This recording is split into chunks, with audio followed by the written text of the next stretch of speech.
त्र्यंबकेश्वरात देवदर्शनाचा काळा बाजार।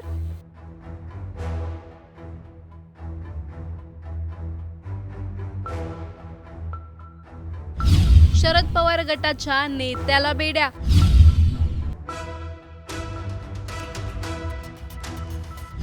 त्र्यंबक राजाच्या दरबारात घडतंय तरी काय? आधी भोंदूबाबा अशोक खरात, नंतर मल्टीनॅशनल कंपनीत धर्मांतर प्रकरण आणि आता त्र्यंबकेश्वरातील भाविकांची लूट। गेल्या काही दिवसांपासून नाशिक कुठल्या ना कुठल्या कारणाने चर्चेत आहे। त्र्यंबकेश्वर 12 ज्योतिर्लिंगांपैकी एक असलेले ठिकाण। इथे देशभरातूनच नाही तर जगभरातून भाविक येतात, एकच इच्छा घेऊन की शांतपणे देवाचं दर्शन घ्यायचं। पण जरा विचार करा, जिथे श्रद्धा असते तिथे व्यवहार सुरू झाला तर? रांगेत तासनतास उभे राहणारे भाविक आणि त्याच वेळी काही जण 10 मिनिटात दर्शन घेऊन देतो असं सांगत पैसे मागतात। ही फक्त सुविधा होती की श्रद्धेचा सरळ बाजार मांडला गेला होता? सर्वात धक्कादायक म्हणजे या सगळ्या मागे नाव समोर येतं ते मंदिर संस्थानाच्या विश्वस्तांचं। नेमकं त्र्यंबकेश्वर मध्ये काय चाललं होतं? भाविकांची फसवणूक कशी होत होती आणि पोलिसांनी हा संपूर्ण रॅकेट उघड कसं केलं, याचा सविस्तर आढावा या व्हिडिओच्या माध्यमातून आपण घेणार आहोत। त्यासाठी हा व्हिडिओ शेवटपर्यंत पाहत रहा आणि टाइम्स नाऊ मराठीला लाईक, फॉलो आणि सबस्क्राईब करा।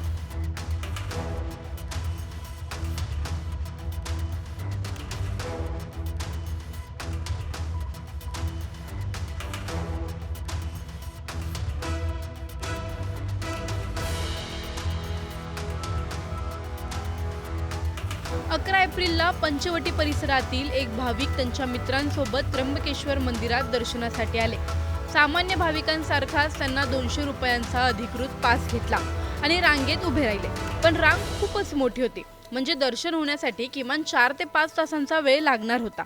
आणि तेव्हाच काही लोक त्यांच्या जवळ आले। इतका वेळ कशाला रांगेत उभे राहता? तुम्हाला फक्त 10 मिनिटात दर्शन करून देतो आणि तेही 3000 रुपयात। क्षणभर विचार करा, तुम्हाला देवाचं दर्शन घ्यायचंय पण 4-5 तास रांगेत पण घालवायचे नाहीत आणि तुमच्या समोर एक शॉर्टकट आहे। त्या भाविकांनी त्या व्यक्तीला पैसे दिले आणि खरंच त्यांना काही मिनिटात मंदिराच्या आत नेलं। पण थोडं थांबा, इथे संशयाला वाव आहे, कारण मंदिरात अशी कोणतीही अधिकृत जलद दर्शन सेवा नाही। मग हे लोक कोण होते आणि त्यांना इतक्या सहजपणे मंदिराच्या आत कसं सोडलं?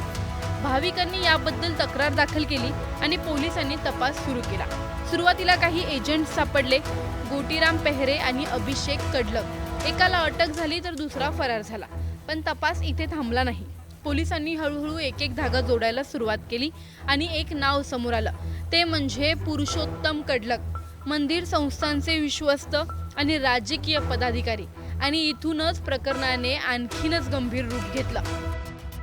दैनंदिन शनिवार रविवारी जे होतं ते त्यामध्ये जास्त मोठ्या प्रमाणात अशा स्वरूपाचे भाविकांना आत सोडलं जायचं। साधारणतः 3 ते 4 तास तुम्हाला लागतील आणि तुम्हाला 10 मिनिटांमध्ये दर्शन करायचं असेल तुम्हाला एवढे पैसे द्यावे लागतील, अशा स्वरूपाची माहिती आहे। याच्यामध्ये साधारणतः 200-300 लोकांना सोडलं जात होतं, वेगवेगळ्या लिंकच्या माध्यमातून सोडलं जात होतं। या सर्व कॉन्स्पिरसी जे आहे या बाबतीत तपास सध्या सुरू आहे। जे CCTV कॅमेरे आहेत त्या ठिकाणचे जे काम करणारे इतर वेगवेगळ्या कॅपॅसिटीमध्ये काम करणारे लोक आहेत यांच्याकडून ही माहिती घेतली जात आहे आणि याच्या आधारावर साधारणतः दैनंदिन 100 ते 150 लोक हे आतमध्ये सोडले जात होते। हे कोणाकोणाच्या मार्फत सोडले जात होते, या संपूर्ण टीम मध्ये कोण कोण होतं या बाबतीत तपास सध्या सुरू आहे। त्र्यंबकेश्वर मंदिरातील भाविकांच्या या लुटी संदर्भात अनेक तक्रारी पोलिसांकडे आल्या होत्या, मात्र त्या संदर्भात कुठलाही ठोस पुरावा समोर येत नव्हता। त्यामुळे नाशिक पोलिसांनी स्टिंग ऑपरेशन करण्याचा निर्णय घेतला। या स्टिंग ऑपरेशनच्या माध्यमातून पुरावे गोळा करून पोलिसांनी हे संपूर्ण रॅकेट उघड केलंय। कसं सुरू होतं हे रॅकेट? VIP दर्शनाच्या नावाखाली काही एजंट्स काम करत होते। भाविकांकडून 3000 ते 12000 रुपयांपर्यंत पैसे घेत होते। एका दिवशी साधारण 100 ते 150 भाविकांना मंदिरात सोडलं जात होतं। मंदिराच्या पूर्व दरवाजातून भाविकांना मंदिरात सोडलं जायचं। एजंटकडून विश्वस्तांच्या नावाचा वापर करून पैसे उकळले जायचे। म्हणजे ही फक्त काही एजंट्सची खेळी नव्हती, तर VIP दर्शनाच्या नावाखाली एक व्यवस्थित चालणारं रॅकेट होतं। एक भोळा भाबडा भाविक देवावरच्या श्रद्धेपोटी दर्शनासाठी मंदिरात येतो आणि अशा वेळी त्या श्रद्धेचा गैरफायदा घेतला जातो। VIP दर्शनाच्या नावाखाली त्याच्या भावनांवरच सौदा केला जातो। ही फक्त फसवणूक नाही, तर ही भाविकांच्या श्रद्धेसोबत केलेला खेळ आहे.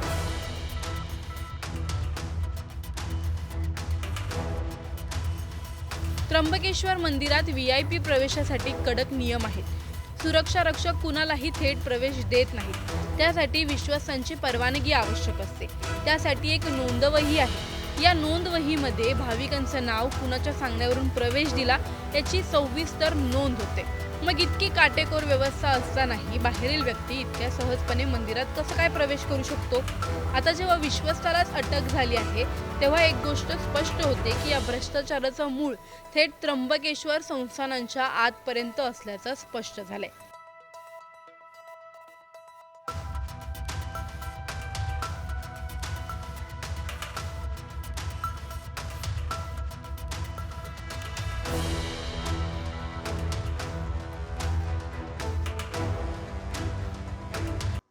नाशिक पासून जवळच असलेली त्र्यंबकेश्वर नगरी धार्मिक, सांस्कृतिक आणि आध्यात्मिक आणि पौराणिक असं महत्व प्राप्त झालेले हे त्र्यंबकेश्वर. नाशिक पासून 23 किलोमीटर अंतरावर 12 ज्योतिर्लिंगांपैकी एक ज्योतिर्लिंग, देशभरात 12 ज्योतिर्लिंग आहेत, त्यापैकी अतिशय महत्वाचं असं हे ज्योतिर्लिंग. ह्या ज्योतिर्लिंगाला प्रचंड असं महत्व आहे. ह्या ज्योतिर्लिंगाच्या परिसरात, त्र्यंबकेश्वरच्या परिसरात दर 12 वर्षांनी जे आहे ते कुंभमेळ्याच्या परवान्या होत असतात. पुढच्या वर्षी जे आहे ते नाशिकमध्ये कुंभमेळा होणार आहे, त्याच वेळी त्र्यंबकेश्वरमध्ये सुद्धा कुंभमेळा होणार आहे. त्यामुळे एकतर 12 ज्योतिर्लिंगांपैकी एक असं त्र्यंबकेश्वर मंदिर, त्याच वेळी कुंभमेळ्याचे जे आहे ते महत्व, आणि त्याच वेळी देशाची जी सर्वात लांबीची नदी अशी आपण काय म्हणतो त्या गोदावरी नदीचे उगमस्थान. आणि त्याचबरोबर अनेक दोष घालवण्यासाठी, म्हणजे तुमचे पितृदोष असतील, कर्मदोष असतील किंवा इतर तुमच्यामध्ये काही तुमच्या कुटुंबामध्ये जे दोष घालून असतील ते जर घालवायचे असतील तर ह्या त्र्यंबक नगरीला देशभरातील नागरिक आणि विदेशातील नागरिक जे आहे ते प्राधान्य देतात आणि ते इथे येऊन आपले दोष आपण घालवू शकतो असा एक त्यांचा समज आहे. तो आध्यात्मिक आहे, धार्मिक आहे. इथे त्या संबंधीचा पूजाविधी केला जातो. मात्र हे दोष जे आहे ते घालवण्यासाठी मोठ्या संख्येने नागरिक येतात, भाविक येतात, आणि त्याच वेळी त्र्यंबकेश्वराचं दर्शन घेण्यासाठी सुद्धा मोठ्या संख्येने भाविक या परिसरात येत असतात. मात्र त्याच वेळी आणि देशभरातले नागरिक येथे आपले दोष घालवण्यासाठी येत असताना त्याच वेळी ह्या त्र्यंबक नगरीला, जिथे भगवान शंकराचं महत्वाचं स्थान 12 ज्योतिर्लिंगापैकी एक असं मानलं जातं, त्याच त्र्यंबकेश्वर नगरीला आता दोष लागलाय का काय असं म्हणण्यासारखी परिस्थिती निर्माण झालेली आहे. कारण या परिसरात आपण सातत्याने घडणाऱ्या जर घटना बघितल्या तर या परिसरात होणारे खून असतील, या परिसरात असणाऱ्या भूमाफियांचं जे चांदा चौकडी आहे किंवा इथे भूमाफिया जे सातत्याने या परिसरातल्या जमिनी विकल्या जातात किंवा आदिवासींच्या जमिनी लुबाडल्या जातात त्या संबंधीचं रॅकेट आहे. असे वेगवेगळे रॅकेट्स इथे आहेत आणि हे सगळे रॅकेट सातत्याने सक्रिय असतात. कारण ही एक डोंगराच्या कुशीत वसलेली त्र्यंबकेश्वर नगरी आहे. पलीकडे गेले तर पालघर, डहाणू आणि तिकडनं गुजरातमधून जे आहे ते सहज त्र्यंबकेश्वरला येतं. त्याचवेळी मुंबई पासून जे आहे ते इगतपुरी पासून जे आहे ते इथे त्र्यंबकेश्वरला येणारा रस्ता आहे.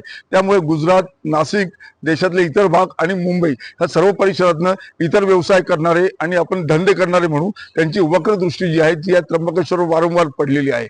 मात्र आपण म्हणतो कुंपणात शेत खातं, तशी परिस्थिती सध्या निर्माण झालेली आहे. इथे अजून एक काळा बाजार चालतो, तो म्हणजे त्र्यंबकेश्वर भगवानाच्या दर्शनाचा काळा बाजार. गेल्या काही महिन्यांपासून, वर्षांपासून सातत्याने तक्रारी होत आहेत की तुम्हाला जर त्र्यंबकेश्वराचं दर्शन सहजपणे पाहिजे असेल तर 1000, 1500, 2000 आणि आता जे पोलिसांनी जे स्टिंग ऑपरेशन केलं त्यानुसार 3000 रुपये जर दिले तर तुमचे सहज दर्शन होतं. एकीकडे आपण पाहतो देशभरातले नागरिक इथे दर्शनासाठी येतात. थंडी असो, पाऊस असो, वारा असो, कारण ह्या भागात पाऊस जास्त असतो आणि श्रावण महिना पावसाळ्यात असतो. त्यामुळे लोक तासन तास पावसात भिजतात, त्यांना कुठल्याही सुविधा नसतात आणि अशा परिस्थितीत लोक त्र्यंबकेश्वराचं दर्शन घेतात. मात्र त्याच वेळी याची दुसरी बाजू जी आहे ती दर्शनाच्या काळ्या बाजाराची.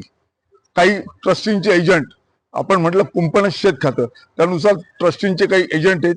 ते ट्रस्टींचे एजंट भाविकांच्या आसपास फिरत असतात आणि एखादं सावध आपल्या जाळ्यात येतं आहे का ते शोधत असतात.